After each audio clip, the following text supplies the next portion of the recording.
Abandonment to Divine Providence. By Father Jean-Pierre de Caussade, S.J. Book 1. Chapter 1 Section 3, Sanctity consists in fidelity to the order of God, and in submission to all His operations. Section 3. The work of our sanctification. How much more easily sanctity appears when regarded from this point of view. If the work of our sanctification presents, apparently, the most insurmountable difficulties, it is because we do not know how to form a just idea of it. In reality, sanctity can be reduced to one single practice: fidelity to the duties appointed by God. Now this fidelity is equally within each one's power, whether in its active practice, or passive exercise.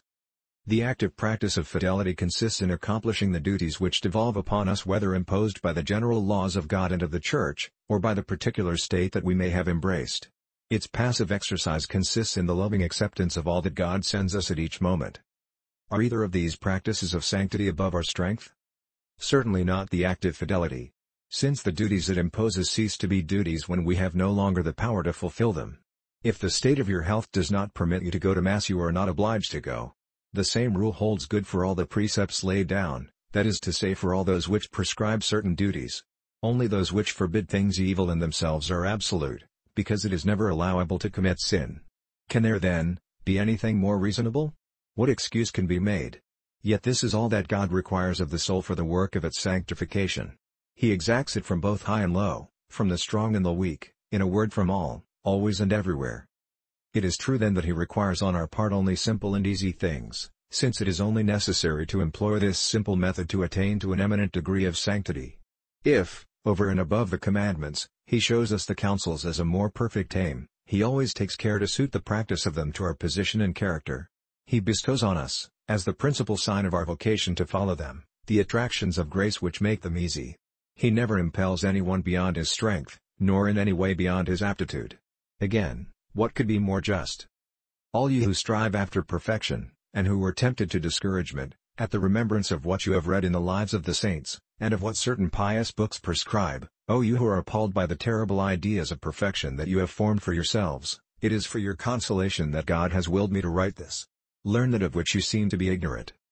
This God of all goodness has made those things easy which are common and necessary in the order of nature, such as breathing, eating, and sleeping.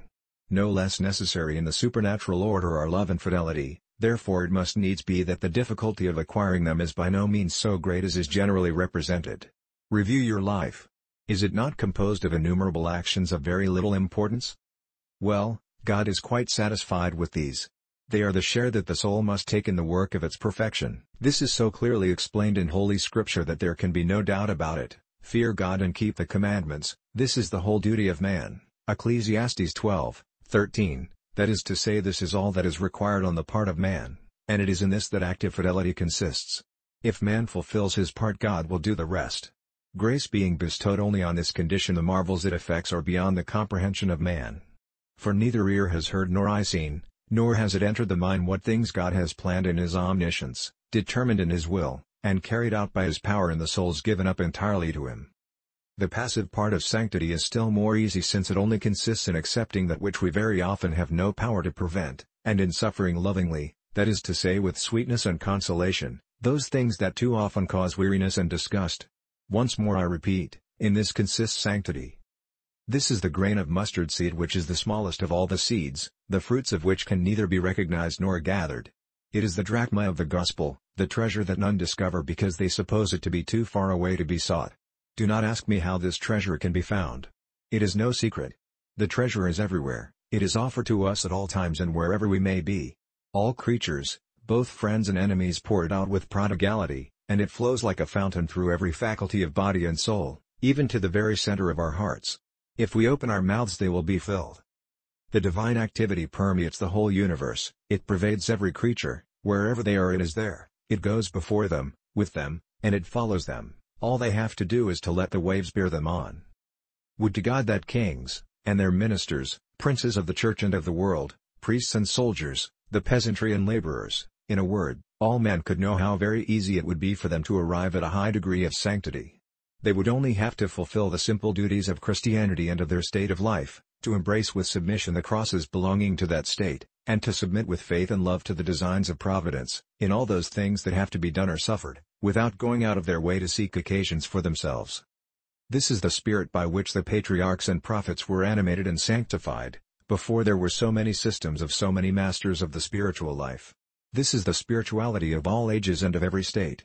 No state of life can assuredly be sanctified in a more exalted manner, nor in a more wonderful and easy way than by the simple use of the means that God, the sovereign director of souls, gives them to do or to suffer at each moment. Next video, Book 1, Chapter 1. Section 4. Sanctity consists in fidelity to the order of God, and in submission to all His operations. Thanks.